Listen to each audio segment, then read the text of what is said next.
It's not too often I get a fan-submitted request for a crossover, but this one's from an oldie, so it really piqued my interest.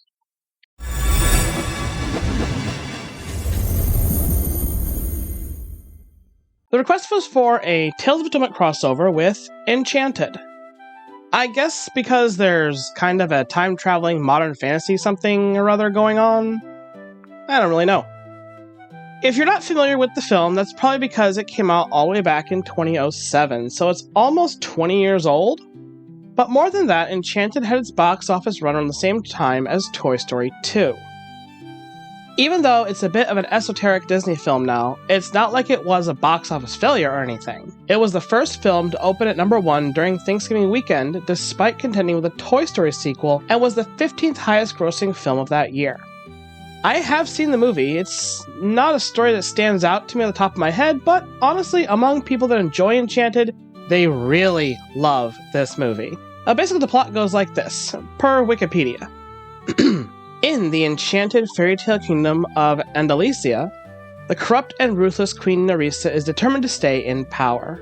Her reign will end if her stepson Prince Edward ever gets married.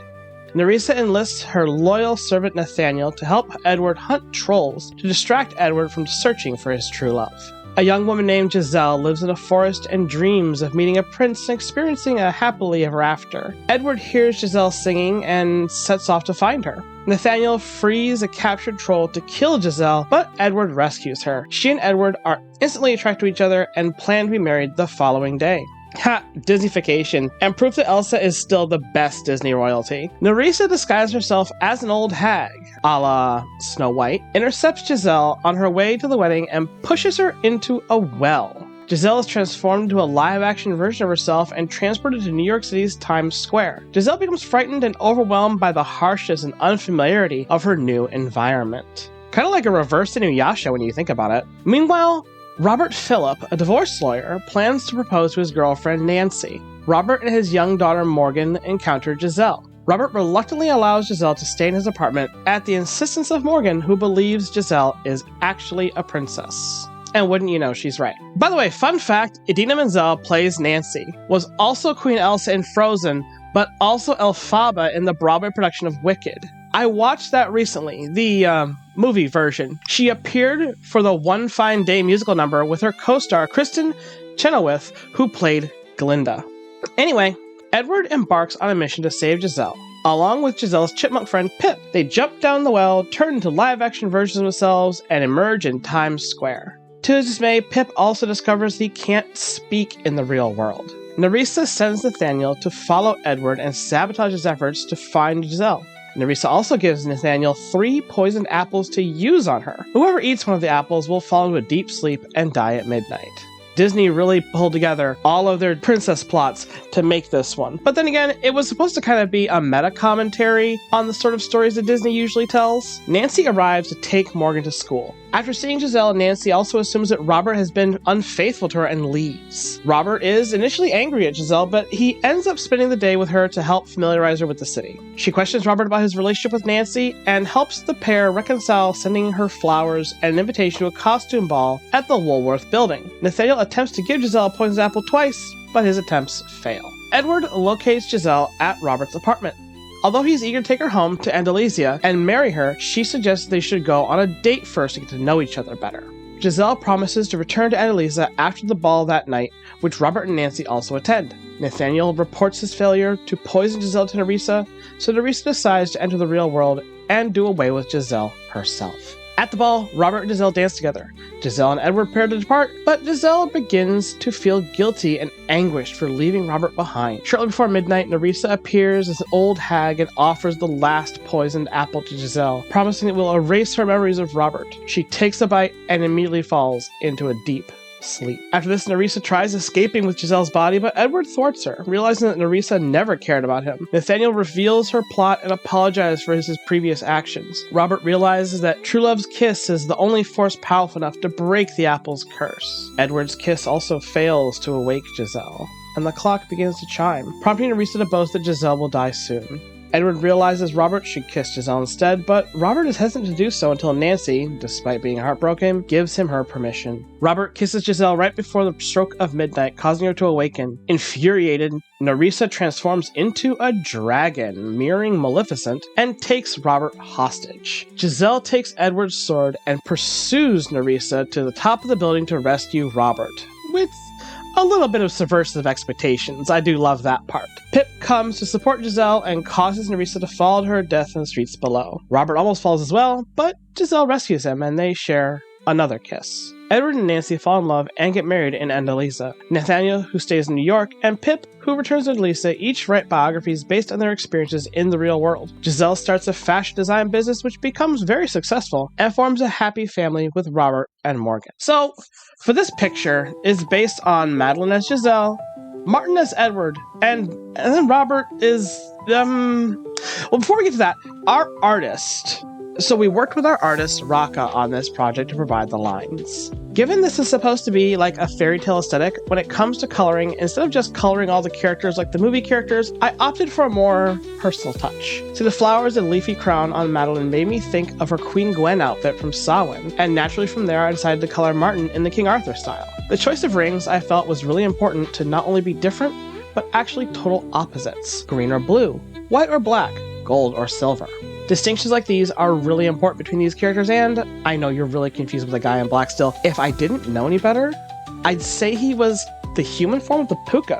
Given the rest of the Samhain inspiration in this image, puka are shapeshifters, and any fey creature can mimic a man. I do know better though. There's only one place in all of our socials where a character like this appears, and that's on TikTok.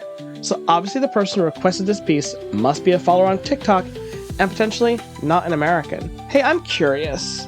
I want you to go down there right now and comment with a flag emoji for the country you currently reside in. And you know, I feel like I just did this about Facebook, but what the hell is going on with TikTok? It's there, it's gone, it's back. And Red Note, I'm not doing all that. My advice would be, if you currently have anything on TikTok you really want to keep, go and download it while you can. Recipes, videos, songs, stories. Don't let that stuff just go on and be forgotten. Potentially even get permission from the people who originally posted it to put it up somewhere else, and make sure that their stories don't get forgotten either. Part of the story of Enchanted is coming to grip with reality, stepping outside of the fairy tale and realizing that life never goes the way you expect it to. Not for anyone. You think those people currently trying to wrest as much power from the rest of us as they can are actually content with their lives? Of course not. If they were, they wouldn't be doing this.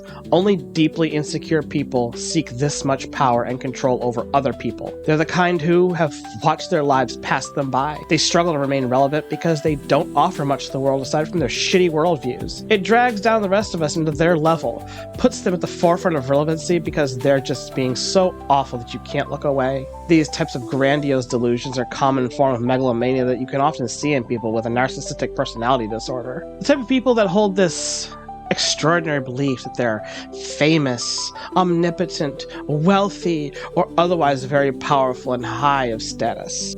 It might come across as a religious ordainment, a science fictional belief that one is capable of great feats of scientific expansion, space exploration, time travel, parallel dimensions, or extraterrestrial life. Sure, those things are fine in the context of fictional stories like this one, but we're seeing it more and more among people who are tasked with making real-world decisions that affect the lives of millions, if not billions, of people. People that feel they have fantastical talents, accomplishments, or even superpowers. Evangelicals, billionaires, CEOs, politicians. This is by no means an uncommon trait either. Non-delusional grandiose beliefs actually occur in about 10% of the general population, and sometimes can possibly influence their lives. The sort of people who turn to religious or spiritual practice for personal improvement or enlightenment. But in cases where these beliefs cause actual distress, they may cause real-world harm if they go unchecked and unevaluated. And some of these people we're currently seeing everywhere would rather die than go to therapy. Not to get too philosophical or doomer with you, but maybe that's why it's a fairly apt comparison to how I'm feeling right now. Things are unexpected, rough, natural disasters, war, family being lost to conflict, vicious, disturbed, unfulfilled people are all at the heart of it. They create agony everywhere they go because they're all in such pain. Ugh. The taste of agony is like iron. It's bloody and stale. As you wade through this difficult, painful time in your life, remember what stories like these are meant to be there for. They remind us that dragons can be defeated. Just like Nerissa, megalomaniacs will do everything they can to poison us, destroy art, rob intellectualism, and desecrate free thought.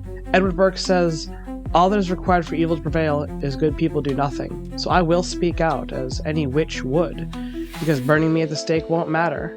I kind of like the heat. History can't be erased. Many have tried, and the current ruling powers are only the next in a long line of people, from Nero to now, that have failed at the end of violent upheaval. Do not allow a tyrant in your sight." Whoops! Mask slipped. Well, always. Anyway, remember to visit me on Blue Sky. I'm posting there way more often and trying to find as many people as I can who remember the old chat rooms in Lycos. Comment below, then like, subscribe, and ring my bell for more content. New videos every Thursday, and I'm looking forward to diversifying content a bit more. Obviously. Have you seen any of our original music yet?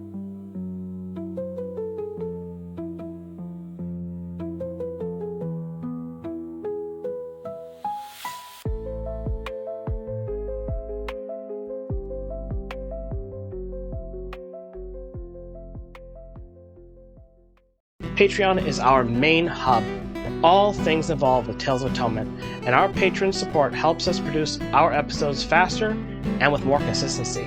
But what's in it for you? From there you can find our Tales of Atonement Discord server, art, music, comics, as well as exclusive viewership for upcoming scripts. Supporting us on Patreon is what shows us we're part of a growing community of artists, actors, history buffs, and storytellers that have become fascinated with our characters these past couple of years. This is our passion project we've put our hearts and souls into over 20 years, and your support really helps keep that flame alive. Right now, a big thanks to Pammy Poo, Shadow Fox, Charles Tam, Arya Gamari, Jace Morland, and Lunder Lumen, and of course, everyone who joins us each week. At the very least, I hope you'll like this video, subscribe, and ring my bell if it really resonated with you, and I'll see you again next week. Many a mickle, Maximuckle.